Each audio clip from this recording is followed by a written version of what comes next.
And if my family doesn't have a place in this relationship, I don't like that. I love your family, so don't worry about that. I choose you, baby. Ashia and Maxwell are trying to talk through their problems on 90-Day Fiancé. But instead of getting closer to a solution, this conversation highlights why their relationship keeps running into the same obstacles. It feels like every discussion between them turns into a struggle over who gets the final word, rather than two people trying to understand each other. If you have any other reservations, let's talk about those, because I feel like you're getting a little shaky. I'm not a little bit shaky, but then I feel like, this is real life now. This is not phone, right? Sweetie, I know that. Yeah. But then you tell me, you said that God told you that I was your wife, that your wife was in the U.S. and your wife was in the South, correct? U.S. in the South. So I'm just trying to figure out how many Southern women you think you're going to come across in this lifetime, and you all the way in Nigeria. I love for us to be on the same page, right? Sweetie, do you want to protect our relationship, or you trying to tear up the relationship? If I don't want you, I won't let you come down here.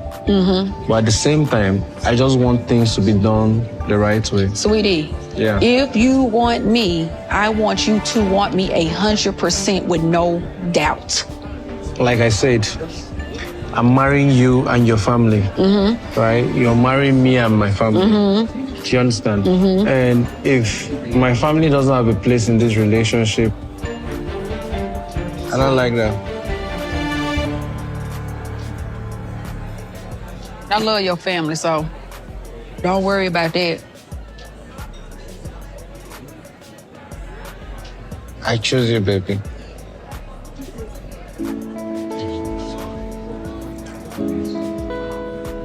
I love everything about you, baby. Baby, why is your eyes red? You said you'll never make me cry. You remember? Earlier today, I would say I was just a little bit confused about the whole thing, the way she spoke.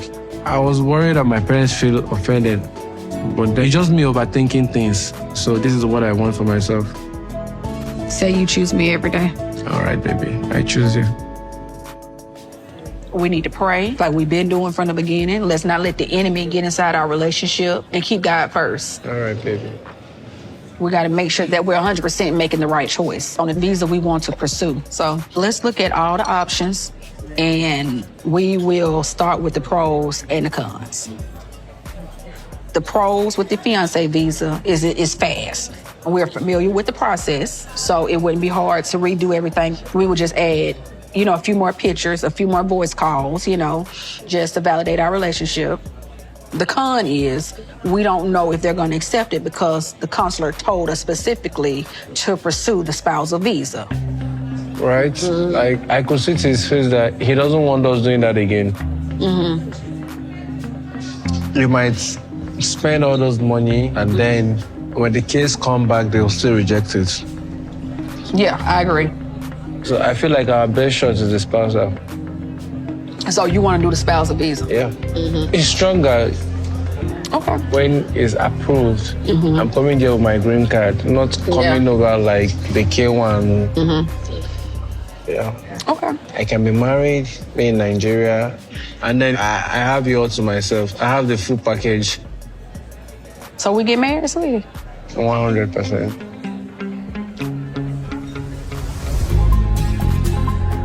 It's a lot of moving pieces to make this happen, whether it's the dress, makeup, and hair, and marriage certificates, having the proper paperwork, trying to get officiant. Like, it's just a lot to try to, pull together in such a short period of time. So it's a lot of pressure and a lot of stress. What about you? Even though the journey is going to be stressful, it's going to be tough, I'm excited, I'm happy. Good.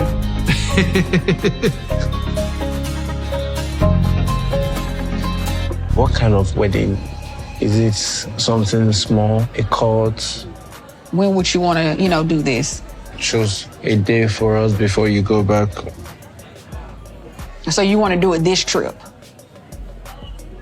It's gonna be great, right? Yeah. Because I mean, mom's already here. Your parents are already here. So all right. So yeah, we'll do that. Let's plan that.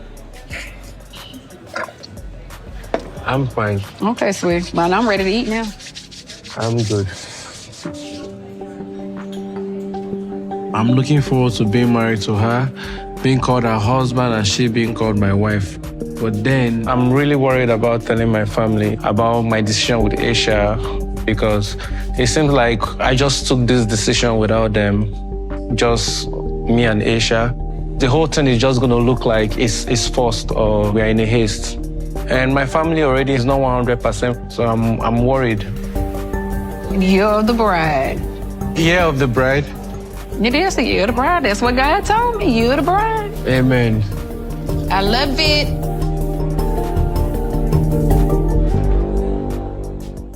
One of the first things I noticed is that Ashia spends a lot of time questioning Maxwell, but she doesn't always give him enough room to fully explain himself. Asking questions is important in any relationship, especially when trust or commitment is on the line. The problem is that if you're constantly interrupting your partner or speaking over them, you're no longer having a conversation. You're controlling it. Communication only works when both people feel like they have an equal opportunity to speak. If one person is doing most of the talking, while the other is constantly trying to get a sentence in, frustration is almost guaranteed to build. That seems to be exactly what's happening between Ashia and Maxwell. Another thing that stands out is how often Ashia calls Maxwell sweetie during serious conversations. Normally that's an affectionate term, but in the middle of an argument, the tone changes everything. Instead of sounding comforting, it can come across as dismissive or even patronizing. Sometimes it's not the words themselves that create tension, it's the way they're delivered. Maxwell also appears increasingly frustrated because every time he starts explaining his perspective, the conversation shifts before he can finish. That's one of the quickest ways to make someone feel unheard. Everyone wants the chance to explain themselves, especially during difficult conversations. When that opportunity keeps getting cut short, meaningful communication becomes almost impossible. Another major issue is trust. Ashia clearly has questions about Maxwell's intentions, and it's understandable to want reassurance before making a lifelong commitment. Marriage is one of the biggest decisions anyone can make. Asking difficult questions isn't wrong, but if every question sounds more like an accusation than an attempt to understand, the relationship starts feeling more like an interrogation than a partnership. Maxwell also seems caught between his own feelings and the influence of the people around him. Family naturally plays an important role in many relationships, especially when different cultures are involved. Seeking advice from loved ones isn't unusual. The challenge comes when one partner begins feeling like outside opinions carry more weight than the relationship itself. Cultural differences may also be making these conversations even more complicated. Expectations surrounding marriage, family involvement, communication, and decision-making can vary greatly depending on where someone comes from. Those differences don't have to end a relationship, but they do require patience, compromise, and a genuine effort to understand each other's perspective. One thing that concerns me is that both Ashia and Maxwell seem more focused on proving their point than truly listening. Healthy communication isn't about winning an argument. It's about solving a problem together. Right now, every disagreement feels like a debate, instead of two people trying to strengthen their relationship. Ashia also appears determined to get immediate answers from Maxwell, but some decisions can't be rushed. Marriage requires confidence, trust, and emotional security. If someone still has doubts or needs more time to process such a life-changing decision, forcing the issue usually creates even more resistance. Maxwell's body language and responses suggest someone who may be feeling overwhelmed. When people begin feeling pressured during conversations, they often stop expressing themselves honestly because they're worried about making the situation even worse. That's dangerous because silence doesn't solve relationship problems. It usually allows them to grow even bigger. Respect is another area where this relationship seems to be struggling.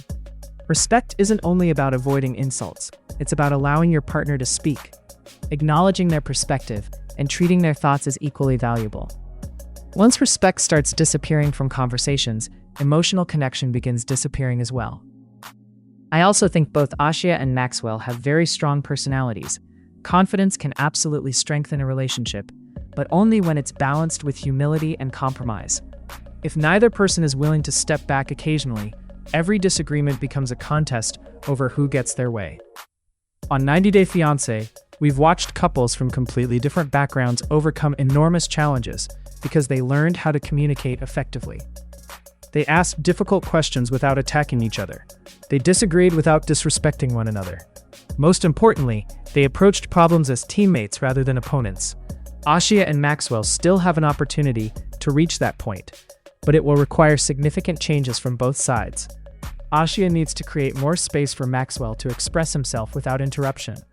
Maxwell also needs to communicate clearly about his concerns, instead of allowing frustration to quietly build over time. Another important lesson from this conversation is that pressure rarely produces healthy decisions. Whether it's marriage, relocation, or major life changes, both people need to arrive at those decisions willingly. If one partner feels pushed into making commitments before they're emotionally ready, resentment often follows.